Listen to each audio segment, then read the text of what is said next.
আসসালামু আলাইকুম সবাইকে। আজকে আমি করতে যাচ্ছি আস্ত জলপাইয়ের আচার। আচারটা এত সুন্দরভাবে হয়েছে যে দেখেই মনটা ভরে যাবে।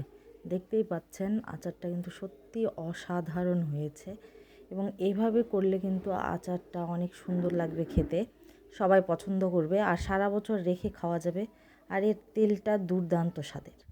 এরকম আচার করার জন্য প্রথমে কয়েকটা জলপাই আমি ভালো করে ধুয়ে, ছবিতে দেখতেই পাচ্ছেন কিভাবে কেটে নিয়েছি, চাকা চাকা চাকা চাকা করে পুরাটা কেটে নিয়েছি। এখানে আমি 15টা জলপাই নিয়েছি।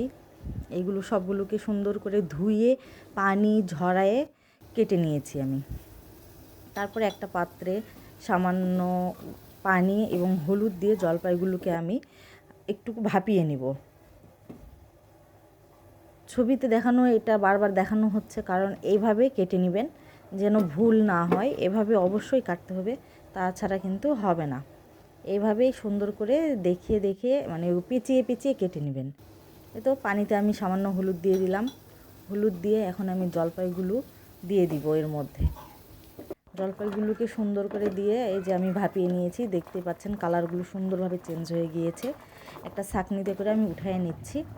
তো এক হাতে করতে গিয়ে একটু পাত্রটা আমার বেঁকিয়ে যাচ্ছে, এই জন্য আমি মানে ভালো করে দেখাইতেও পারলাম না উঠানোটা। তারপরে আমি একটা পুরানো ফ্রাই প্যান উঠাই দিয়েছি। নতুন ফ্রাই প্যান দিলে আচার বানাইলে ফ্রাই প্যানগুলো নষ্ট হয়ে যায়, এই জন্য আমি একটা পুরাতন ফ্রাই প্যান দিয়েছি।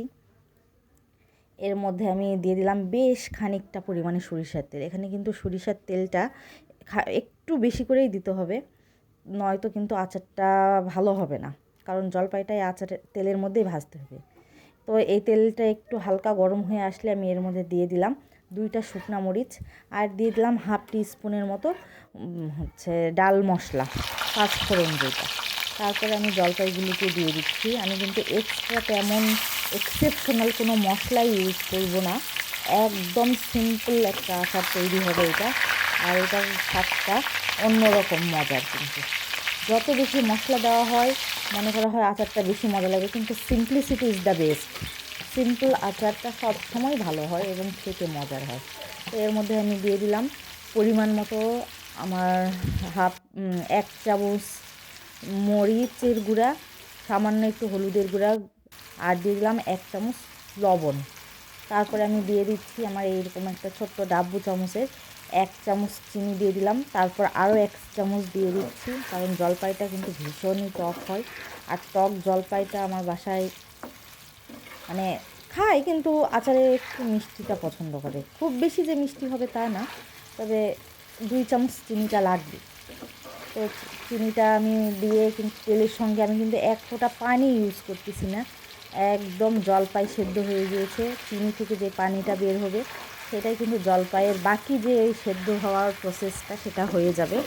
আর এই রিং রিং করে কাটার ফলে এই রিংয়ের ভিতরে প্রত্যেকটাতে চিনির যে দানা, সামান্য লবণ, একটু মরিচের গুঁড়ার যে মানে ঝাল ঝাল ফ্লেভারটা বা ঝালের যেই স্বাদটা সেটা কিন্তু এই কুচানোর মধ্যেই চলে যাবে একদম।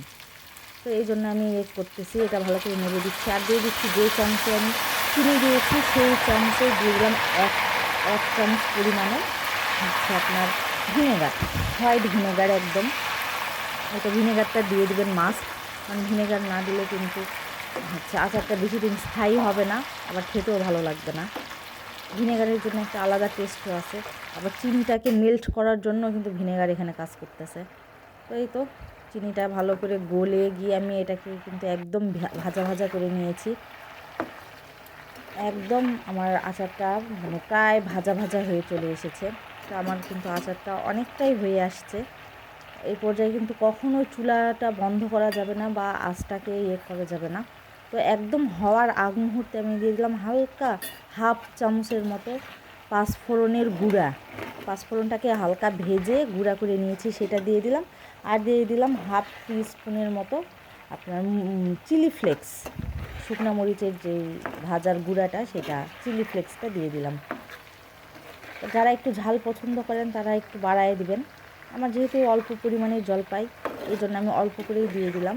আচারটা হয়ে গিয়েছে, ভালো করে নেড়ে চেড়ে এই পর্যায়ে এটা নামাই নেবো। আল্লাহ হাফেজ। একদম সুন্দর করে ভাজা ভাজা হয়ে আসবে যখন, তখন এটা না